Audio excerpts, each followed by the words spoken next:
Evangelizar com renovado ardor missionário, testemunhar Jesus Cristo em comunhão fraterna, à luz da evangélica opção preferencial pelos pobres, para formar o povo de Deus.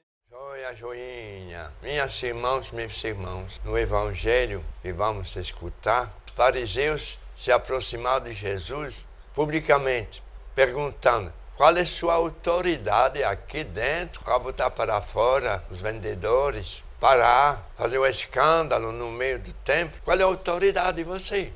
De onde veio isso? Aí Jesus disse: eu vou responder para você de onde veio esta autoridade. Se você responder a pergunta que eu vou fazer, Jesus é fogo, né? Vocês topam? Topamos. Aí Jesus explicou. Me diga uma coisa: o batismo de João, vocês aceitaram ou recusaram? Vem de onde? Vem do alto ou vem dos homens? Aí eles ficaram discutindo entre eles o que vamos responder. Se dizer que vem de Deus, agora se dizer vem dos homens, aí de novo, por que vocês não proibiram João? João considerava Jesus como um profeta. Então chegar perto de Jesus dizendo: não sabemos responder, não tem resposta não. Então Jesus disse: então, não responder a minha pergunta, não vou responder a pergunta de vocês. Tá certo? Foi combinado assim. Jesus às vezes sabe como a maldade às vezes faz tudo para destruir alguém. É sobre, a partir deste momento, sumos sacerdotes, fariseus, doutores da lei, decidiram matar Jesus. Está lá, está no Evangelho. O ódio cresceu tanto até para matar.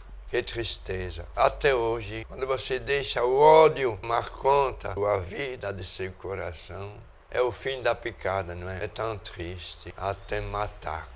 Tem dias que o ser humano vira animal. Estamos vendo isso. Mas não é de hoje, não. O Evangelho de hoje se repete cada dia em todos os países do mundo. E nós somos capazes, nós, de chegar ao topo do amor ou à profundidade do ódio. Louvado seja o nome do Senhor para sempre. Amém.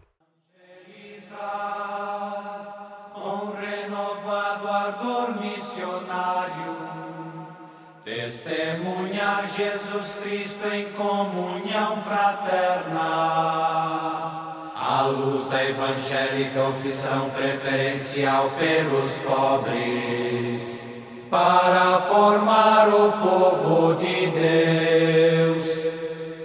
Evangelizar.